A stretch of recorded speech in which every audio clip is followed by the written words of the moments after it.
Hello from the American Heart Association BCVS Scientific Sessions here from Chicago, downtown Illinois.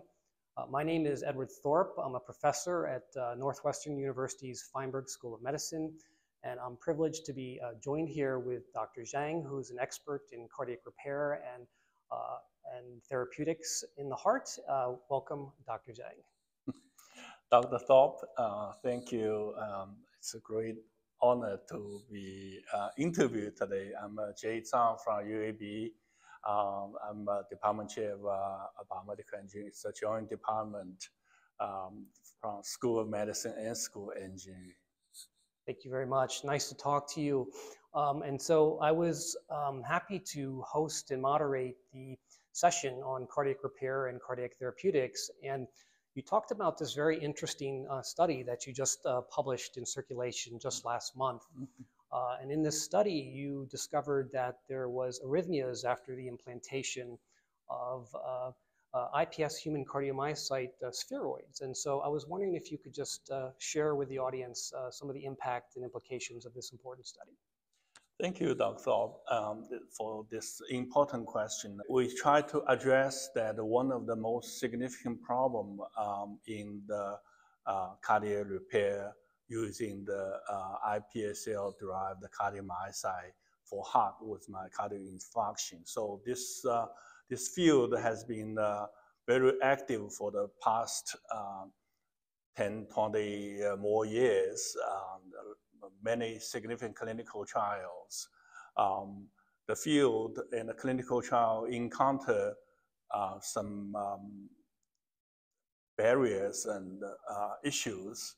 And however, in the past 12 months, more clinical trials have been started all over the world, including the Europe, France, Germany, Japan, and China, and United States. So try to aim to increase the graft and to prevent heart failure to occur in heart with acute myocardial infarction. So as the barrier overcome, the infarct size being replaced by remuscularized human iPSC-derived cardiomyocyte. As the graft continue to increase, at some point, graft size associated arrhythmia becomes the major problem for the clinical trials. Therefore, we generate this new technology, all optical system, be able us to examine the re-entry arrhythmia or the ectopic center-induced arrhythmia in heart. Received iPSC-derived cardiomyocyte 7 days before the explant heart. So the paper we report and the talk I presented showing that we did a thin piece layer by layer from the epicardium towards the subendocardial layers to examine the thin piece of in vitro live thin piece of the heart. When we electrostimulate the thin piece of myocardium as voltage membrane potential pass through the interface and then continue to pass through the heart to examine if the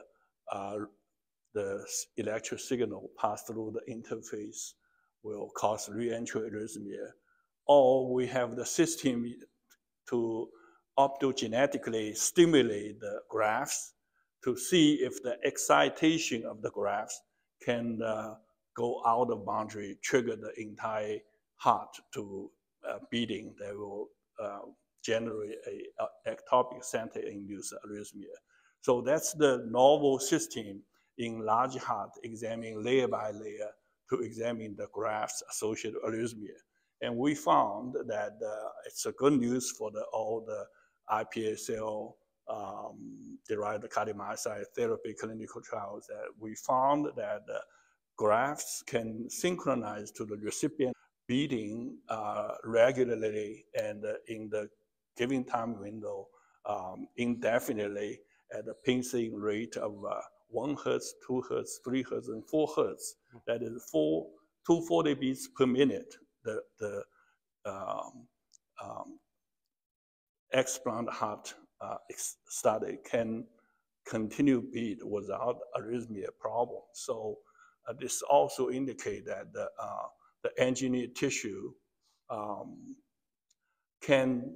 human engineered cardiac tissue can beat regularly at 240 beats per minute, which in the organ is generate it's a VT. We from the physiological perspective, the beating 240 beats per minute, we need to either put a defibrillator or burn it out with the electrophysiologist to take that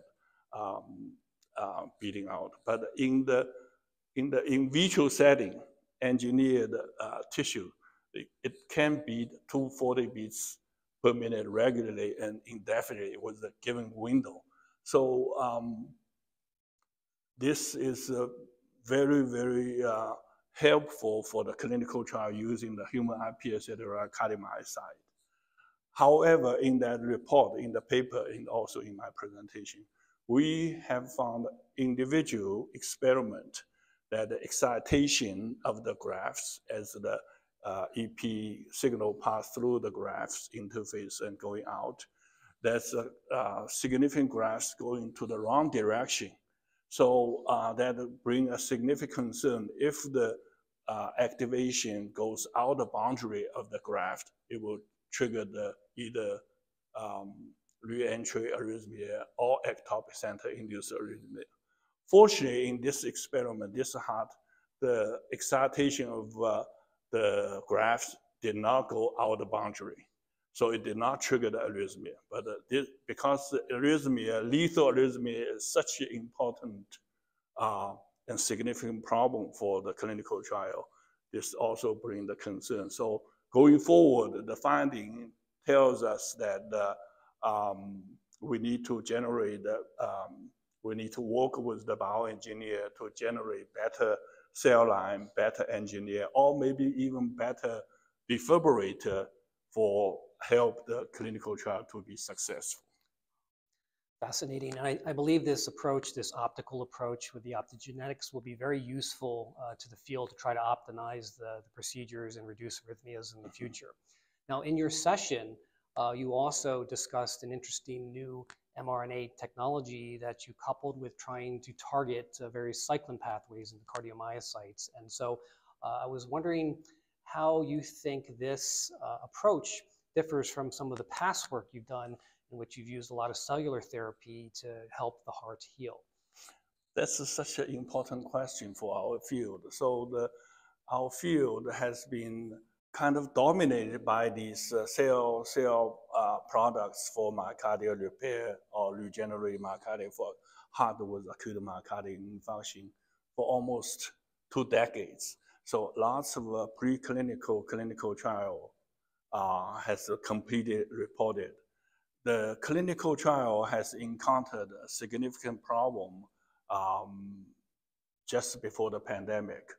So it slowed down the clinical trial. And however, we noticed that within past 12 months, the new clinical trial started from Japan, Kenji Fukura's trial, and from Wolf Zimmermann from Germany, used engineered tissue, and Philippe Monachet from Paris used the IV delivery of the secretome of the iPSC-derived cardiomyocyte in clinical trial. And there's a few in the United States also funded through the DoD new clinical trial, either use novel cells or cell products and novel delivery. So these trials take the lessons learned from the past 2 decades, then initiate new trials. Mainly the lessons are following 3. Number 1, you need to have the improved engineered cell um, engineered cardiac tissue, or the using the engineered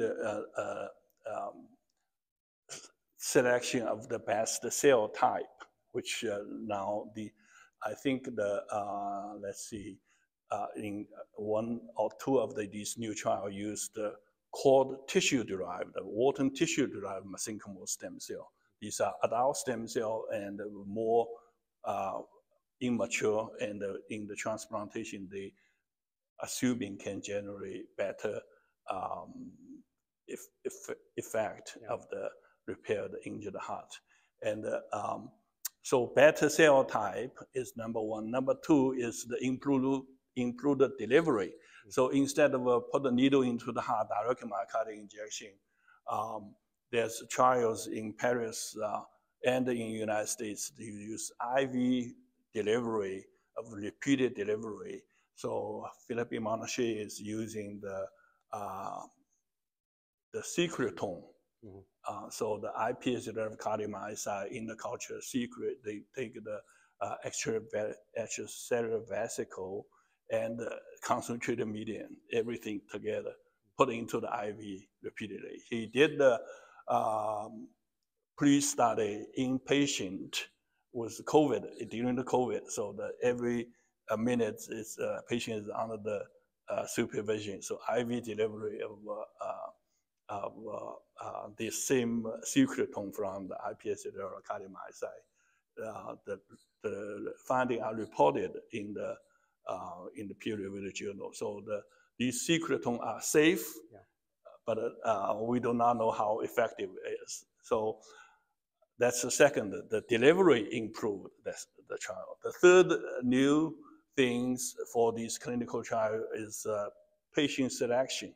So they select subpopulation of patient with different cell products for the new clinical trial.